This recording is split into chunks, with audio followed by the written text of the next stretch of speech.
Mas, afinal de contas, o que é a ONU, a Organização das Nações Unidas? Ela é boa ou ela é má em si mesma? Para onde ela leva a humanidade? Ela é um grande órgão, ela realiza e opera muitas ações. Ela os faz para o bem ou para o mal. E por quê? Vamos ver juntos. Vamos começar a ver o que é a ONU, para nós podermos entender como nos posicionar diante dela. Vamos juntos.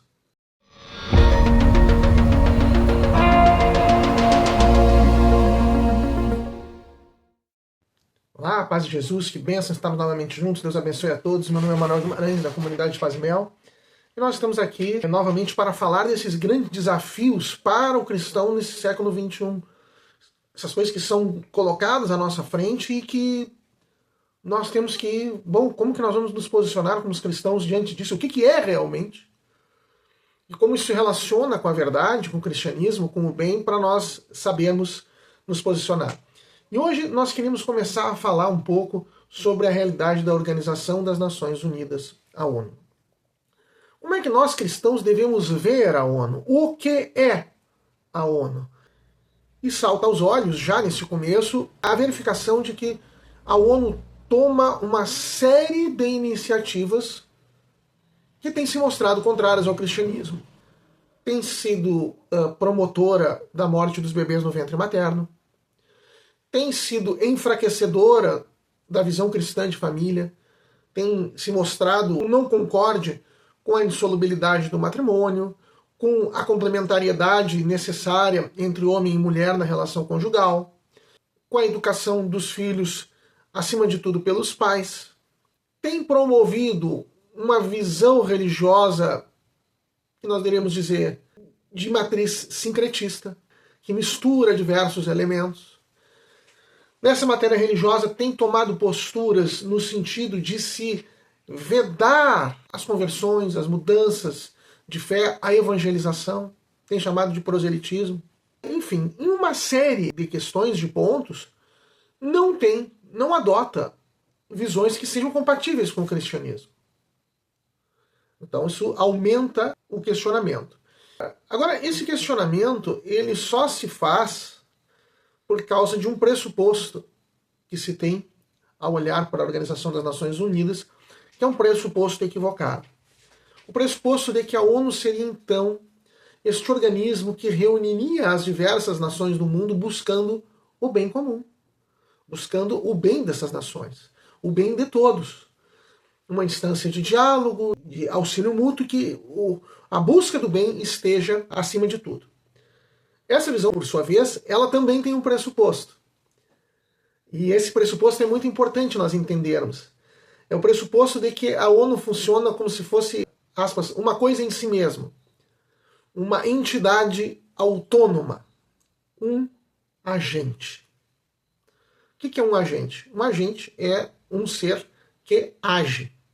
Uma entidade que age. E a ONU não é uma entidade que age. E agir significa a capacidade de influenciar no outro, de levar o outro a crer, ou fazer, ou entender alguma coisa. A ação humana é levar o outro a uma mudança qualquer, né? Agir sobre o outro. A ONU é capaz de agir? Bom, ela é, mas ela não é um agente. Por quê? Porque de um agente se pressupõe uma unidade de iniciativa e uma unidade e identidade de vontade. Não é o que acontece na ONU. Para nós entendermos melhor, nós vamos fazer a comparação com um Estado brasileiro. O Estado brasileiro, o governo brasileiro, também não é, o Estado não é um agente em si, mas ele age. Esse condão de agir ele tem, como a ONU tem. Mas ele não tem por trás essa unidade de desígnio, unidade de estabilidade. Ela não tem uma continuidade em si mesmo. Por quê? Porque o Estado depende de quem o comanda, de quem está à sua frente. Então, olhando para o Estado brasileiro, através da história, vamos ver assim, o Brasil no Segundo Império, lá sob a regência de Dom Pedro II. Imaginemos como o Estado brasileiro agia. Como o Estado brasileiro agia na Primeira República, lá na República do Café com Leite. É bastante diferente. E na Era Vargas, e na época, por exemplo, do presidente Juscelino Kubitschek, ou na ditadura militar, ou nos governos do Partido dos Trabalhadores, no governo do Brasil do presidente Jair Bolsonaro. Veja que o Estado brasileiro é o mesmo, mas o que ele faz, a forma como ele age em cada um desses casos é bastante diferente. Porque o Estado, ele em si mesmo, ele não tem uma vontade. Agora, cada grupo político social que assume o poder do Estado, este sim tem uma vontade. Este sim tem um programa. Este sim tem um plano de ação. Tem uma visão de mundo. O Estado em si mesmo ele não tem uma visão de mundo. Mas as pessoas que o ocupam formam um grupo político que tem uma visão de mundo, um plano de ação, metas, enfim. Exatamente o mesmo se passa com a ONU. A ONU ela não tem uma vontade própria, a vontade da ONU, como o Estado brasileiro não tem uma vontade. Ela tem a vontade daqueles que a comandam.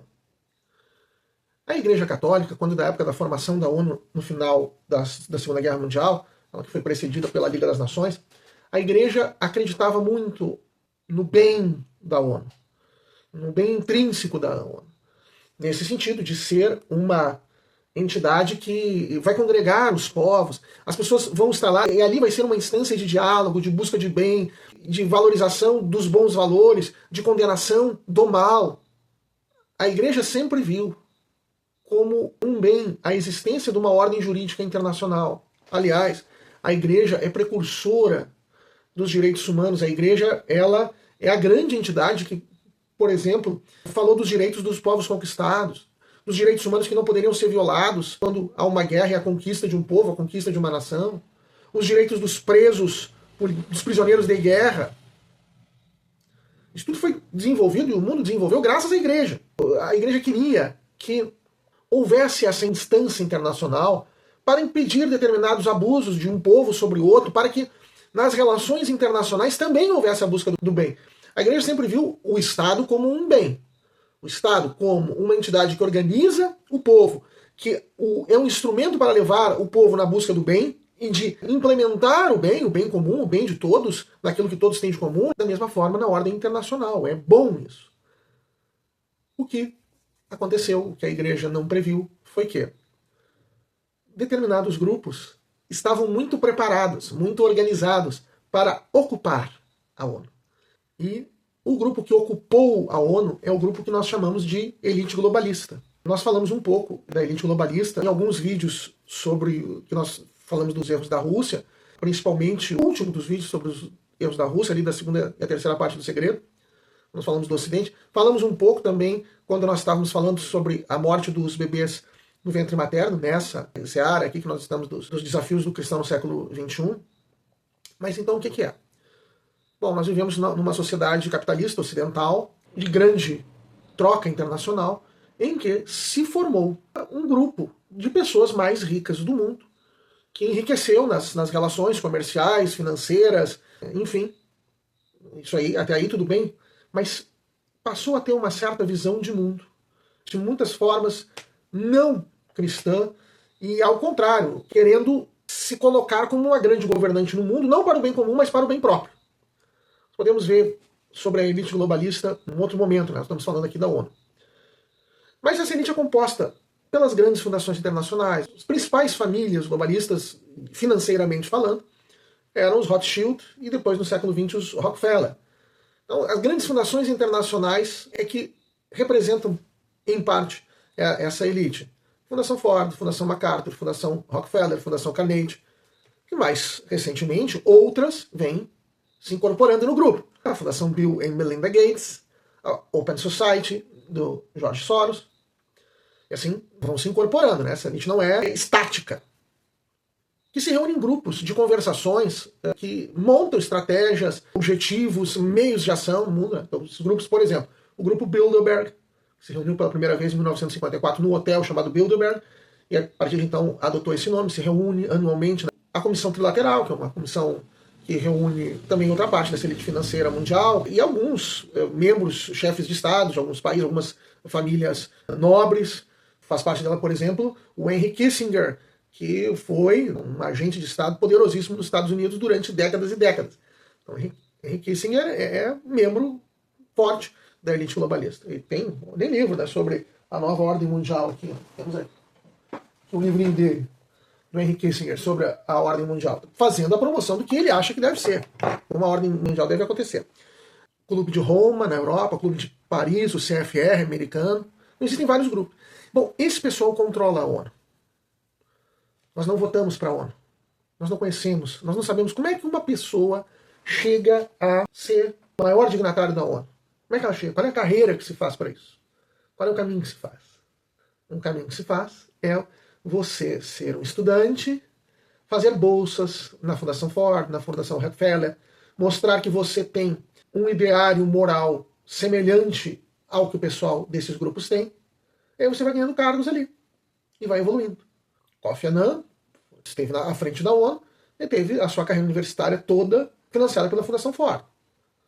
Lá à frente da ONU, não vai nem retribuir o que recebeu, né? Vai cumprir com a sua missão, que é levar os valores das fundações internacionais. Então nós poderíamos ver, trazendo uma metáfora mais perto de nós, a ONU não é como uma pessoa, a ONU é como uma armadura. Ela precisa que esteja alguém dentro dela para agir. Ela tem poder, ela tem força, ela tem uma espada, ela tem um escudo, ela tem uma arma. Se fosse a armadura do Homem de Ferro, tem várias armas. Mas ela precisa de um homem dentro dela, de um ser humano dentro dela, agindo. Quem age é essa pessoa que está dentro da armadura. A armadura em si é só um meio de ação. Assim é a ONU. Ela é um meio de ação. E quem governa a ONU é essa elite globalista. Essa elite globalista, ela tem valores incompatíveis com o cristianismo em uma série de aspectos, como o direito à vida intrauterina, o conceito de família, os direitos dos pais, o que deve ser a educação, uma infinidade de coisas. E por isso há tantas incompatibilidades. Ela não é todos buscando o melhor, ela é um meio de ação. Bem, e ela adota, só para nós encerrarmos, um entendimento de direitos humanos que não decorre do cristianismo, mas decorre do iluminismo e da Revolução Francesa. O fundamento dos direitos humanos para o cristianismo é o fato de o ser humano ter sido criado à imagem e semelhança de Deus.